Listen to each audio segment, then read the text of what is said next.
Inilah akhir zaman. Bulan menjadi merah bagaikan darah. Gunung-gunung runtuh, belalang aneh berkerumun. Ini hanyalah sebagian dari gambaran aneh yang kita temukan dalam bagian Alkitab yang disebut apokaliptik. Kebanyakan orang berpikir kata apokalips dalam Alkitab itu berarti akhir zaman. Tapi arti sebenarnya sama sekali bukan itu. Jadi, mari kita bahas tentang bagaimana membaca literatur apokaliptik dalam Alkitab. Tunggu, jadi apokalips bukan berarti akhir zaman? Bukan. Apokalips adalah kata dalam bahasa Yunani yang berarti menyingkapkan atau mengungkapkan. Apokalips terjadi ketika tiba-tiba kita bisa melihat sifat yang sebenarnya dari hal-hal yang tidak kita lihat sebelumnya. Kita kan tidak selalu bisa melihat segala sesuatu apa adanya. Benar, kita semua punya cara-cara yang biasa kita gunakan untuk melihat dunia. Inilah yang membuat penglihatan kita kabur atau terbatas. Jadi, apokalips itu seperti sebuah wahyu. Benar, dalam Alkitab, apokalips terjadi ketika Allah menyingkapkan tirai dan menunjukkan kepada seseorang apa yang sebenarnya terjadi di dunia dari sudut pandang Allah. Sebagai contoh, Misalnya Nabi Yesaya. Ia tiba-tiba dibawa ke dalam suatu penglihatan di ruang tahta Allah. ya benar, ia berada di dalam bait Allah yang digambarkan sebagai jembatan antara surga dan bumi. Di sanalah Allah memberi dia sudut pandang Allah tentang masa lalu, masa kini, dan masa depan bangsa Israel. Agar Yesaya bisa memberi tantangan dan penghiburan bagi umat Allah pada masanya. Atau seperti Rasul Paulus, ia berusaha menghentikan gerakan Yesus. Tetapi kemudian ia dihentikan oleh sebuah penglihatan tentang Yesus yang telah bangkit. Ya, ia menyadari bahwa ia sedang melawan sesuatu yang sudah lama ia nanti-nantikan. Dan itulah yang mengubah jalan hidupnya. Jadi, apokalips atau penyingkapan seperti ini bisa memberi orang sudut pandang surgawi terhadap keadaan mereka secara duniawi. Dan bisa juga memberi kita pengharapan atau menantang kita. Atau membuat kita mengubah segalanya. Nah, itulah kisah-kisah Alkitab tentang orang-orang yang mengalami apokalips atau penyingkapan. Ada juga bagian-bagian Alkitab di mana seorang nabi menggambarkan mimpi dan penglihatan apokaliptik yang lebih luas.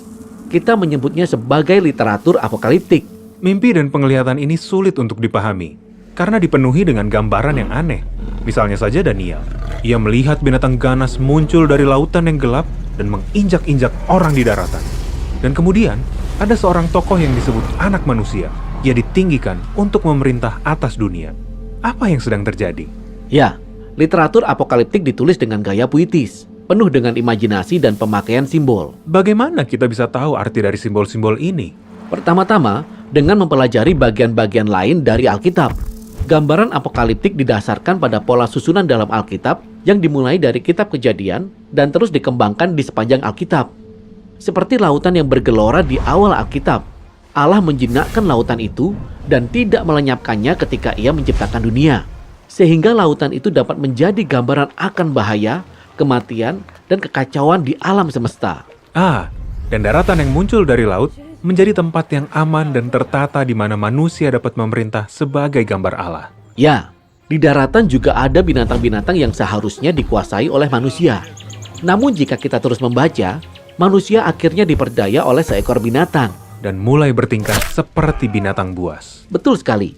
Nah, terkadang seorang nabi akan memberitahu kita apa arti dari sebuah simbol. Seperti dalam kitab Daniel, kita diberitahu bahwa binatang-binatang itu melambangkan kerajaan manusia yang kejam. Namun, para penulis lebih sering menganggap kita sudah tahu cara menelusuri kisah Alkitab untuk mencari arti dari sebuah gambaran. Sekarang, mari kita lihat kitab terakhir dalam Alkitab, Kitab Wahyu, yang merupakan penglihatan yang sangat panjang. Bahkan seluruh kitab ini merupakan suatu apokalips. Ya, dan cara kerjanya sama. Kitab ini diawali dengan Yohanes sang pewahyu yang dibawa ke dalam ruang tahta Allah, di mana ia melihat Yesus yang bangkit dan dimuliakan sebagai Raja atas dunia. Namun, Yesus digambarkan sebagai anak domba yang berlumur darah. Benar, inilah pola susunan yang memperlihatkan Yesus sebagai anak domba yang dikorbankan dalam perayaan Paskah Israel dan pada hari pengampunan dosa.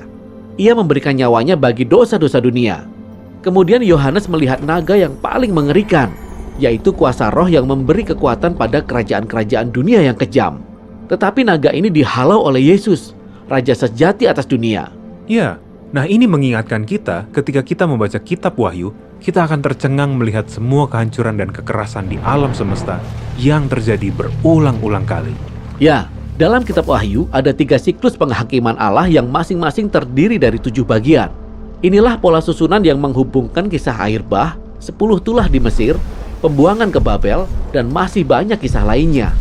Inilah saat-saat di mana manusia mendatangkan banyak kekerasan dan kematian ke dalam dunia, sehingga Allah membiarkan mereka menghancurkan diri sendiri. Ini bagaikan kebalikan dari penciptaan di Kejadian pasal 1. Karena Allah membiarkan seluruh dunia dan umat manusia kembali tenggelam dalam kegelapan dan kekacauan. Wah, serius sekali. Benar, tapi ingat dalam Kejadian 1, Allah mengatasi kegelapan dan kekacauan dengan terang dan hidupnya. Begitu juga dalam kitab Wahyu. Kematian Yesus dan kematian dunia seperti yang kita tahu adalah jalan menuju ciptaan baru yang dimulai dengan kebangkitan Yesus. Jadi, walaupun kitab Wahyu terasa seperti akhir zaman, Tetapi kitab ini sebenarnya merupakan awal dari dunia baru, di mana surga dan bumi kembali dipersatukan dan manusia sebagai gambar Allah kembali memerintah atas semua ciptaan dengan kasih dan kuasa Allah. oke, banyak sekali yang harus dipahami. Benar, dan masih ada banyak hal dalam kitab ini yang sulit untuk dipahami. Tetapi tujuan dari apokaliptik itu sangat jelas, yaitu memberi kita sudut pandang surgawi terhadap keadaan kita secara duniawi, sehingga setiap generasi umat Allah dapat menerima tantangan, penghiburan, dan pengharapan akan masa depan. Oke, kita sudah selesai dengan seri ini. Dalam seri Bagaimana Membaca Alkitab, kita sudah melihat semua gaya penulisan dalam Alkitab, yakni kisah, puisi, dan pengajaran. Dan kita juga sudah belajar bagaimana membaca semua bagian utama dalam Alkitab. Inilah karya sastra tingkat tinggi yang sangat indah. Dan kita bisa melihat bagaimana Alkitab menjadi salah satu buku yang paling berpengaruh dalam sejarah manusia. Ya, setiap bagiannya tersusun menjadi satu kesatuan kisah yang menuntun kita kepada Yesus.